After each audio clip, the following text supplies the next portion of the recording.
Hello guys, welcome back to Pages with Sidra.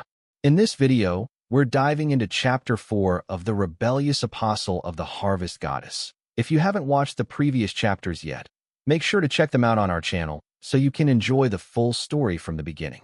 Let's jump right in. As Chansu turns back, looking at the hamster, he thinks to himself, wait a minute, does that mean? No way. Is this little one included too? Chansu's eyes flick with a murderous intent. The hamster, who was dancing a moment ago, looks behind and squeaks. Chansu speaks. I'm sorry. He raises his sickle upward, preparing to attack, and mutters, I guess I can't help being an apostle. The hamster gets scared. Chansu slashes toward the hamster, but the hamster dodges quickly. The hamster's eyes fill with tears as it scurries behind the goddess, trembling in fear. Chansu speaks, conflicted. I don't want to do this either, but it's all for the goddess. The hamster, pale and shivering, watches him.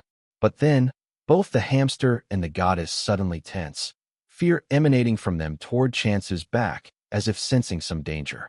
Chansu turns back and speaks. There's something there. He turns fully and sees a monster. Chansu shouts, what is that? A strange, terrifying monster has appeared. The hamster, who had hidden behind the goddess to protect itself from Chansu, now rushes ahead to protect the goddess from the monster. Chansu, watching this, thinks to himself, oh no, was this little guy not the monster? I was mistaken. Chansu looks forward and thinks, then, I have to defeat this thing. The monster is surrounded by a dark, black aura. Chansu grips his sickle tightly and thinks, can I do it? No, I have to do it. And I can see it clearly. Where I need to cut. A hologram mark forms around the monster's neck as a system window pops up. Tip. You can activate the skill Decapitate. Chansu jumps and leaps toward the monster, moving his sickle. Finally, Chansu cuts the monster easily. The goddess and the hamster are shocked at how effortlessly Chansu defeated it. The monster disintegrates into nothingness. Chansu walks toward the goddess and asks, are you all right, goddess? He looks at the hamster, tears in its eyes, and thinks, this little one protected the goddess in that brief moment. Chansu goes down on both knees and bows fully, speaking, I'm sorry. I made a stupid misunderstanding. The hamster smiles and gestures toward the goddess. Chansu, eyes brightening, speaks, will you forgive me? Hamster thinks for a moment, then shows Chansu a thumbs up. Chansu smiles and replies, you forgive me? Thanks, Hamdal. As hamster listens, he tries to point something out. Chansu, understanding, smiles and says, oh, I came up with a name. How is it? I thought we'd need one if we're going to be together from now on.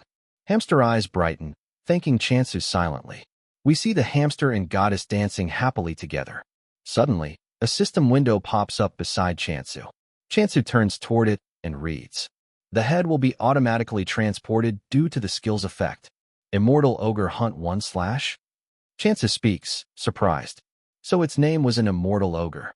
Isn't that too scary of a name for its difficulty level? Another system window pops up. Tip. The transported offering now belongs to the goddess. As Chansu looks toward the goddess, he speaks. Huh, goddess? Your skin seems to have gotten smoother. Chansu thinks to himself, if I keep doing this, you'll return to your bountiful form. Chansu runs forward, ready to hunt more immortal ogres, shouting, all right, I'll go hunt some more, goddess. Hamdal follows him, running from behind, and then the goddess, waving her hand to say goodbye. Chansu finally reaches a distant area and sees many immortal ogres roaming around. A system window pops up, catching his attention. Chansu speaks. Huh. The system window reads. Tip. Unidentified points exist. Points are used to utilize the world system. Cannot be traded between individuals. Chansu, surprised, mutters. Points. When did I get these? He looks to his left and speaks. It seems like a good thing. Many immortal ogres are approaching from that side. Chansu readies his sickle and thinks, I need to get rid of those things first. I'm glad I have this skill. It's not even hard to use for its power. And on top of that, these mud monsters are slow. Chansu leaps forward at the monsters, shouting, activating skill Decapitate. Another system window pops up. Tip. Acquire points by hunting monsters. Chansu, determined, thinks, all right, should I start by catching just 100? The system window updates. Immortal Ogre Hunt 4. After defeating many immortal ogres, Chansu starts returning to the goddess. Hamdal is standing proudly on Chansu's shoulder, looking like he had fought and cut all those monsters himself. Hamdal makes small gestures, showing how Chansu had defeated the monsters. Chansu laughs and says, "Anyone watching would think you caught them all." Hamdal playfully punches Chansu, and Chansu laughs again. "Ow, Hamdal, stop it." Chansu speaks again. "By the way, why is it called an immortal ogre?" The system window reads, "Immortal Ogre Hunt 101. Chansu mutters, "They die too easily to be called immortal. Well, I guess I'll find out if I keep defeating them." Chansu finally reaches the spot where the goddess is sitting. With a bright face, he exclaims, "Goddess, you've become even more bountiful, just as I thought." The goddess, still in her ginseng form, looks healthier and brighter. Chansu thinks again. The effect is greater than I thought. At this rate, she might return to her original form soon. Hamdal looks at Chansu with an angry, dark expression. The goddess comes toward them and waves her hand. Chansu speaks, slightly panicked. "What should I do now?" They are standing in front of a huge tree. Chansu asks the goddess, "Shall I lift you onto the tree?" He carefully lifts her with one hand. The goddess touches the tree and gestures, asking him to do the same. Chansu, surprised, says, "Me too." He places his hand on the tree bark.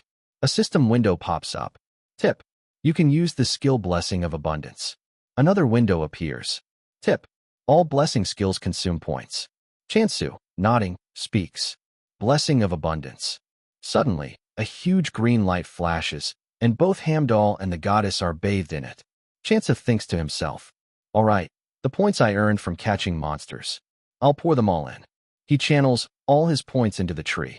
The nearly withered tree starts turning green again. Leaves grow, branches expand, and huge apples sprout all over it. Chansu, amazed, says, It's done. That's an apple." He grabs one of the apples, which is double or triple the size of a normal apple.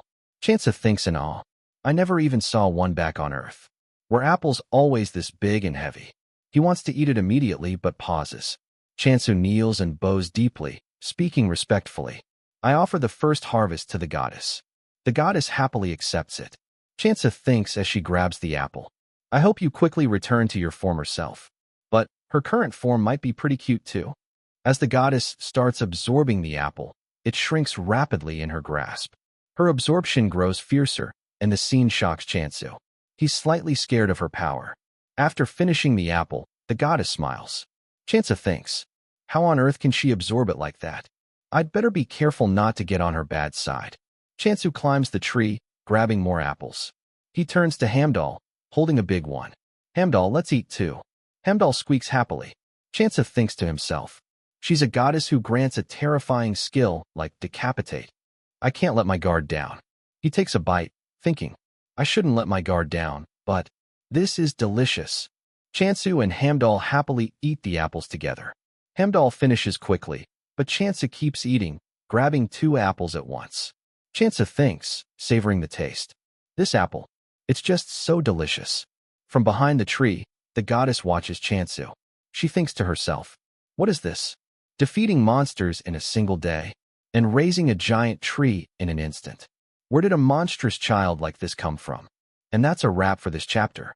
Thank you so much for watching Chapter 4 of The Rebellious Apostle of the Harvest Goddess. If you enjoyed it, make sure to like and subscribe for more updates. Chapter 5 is already live on the channel, so don't miss it. Continue the adventure now.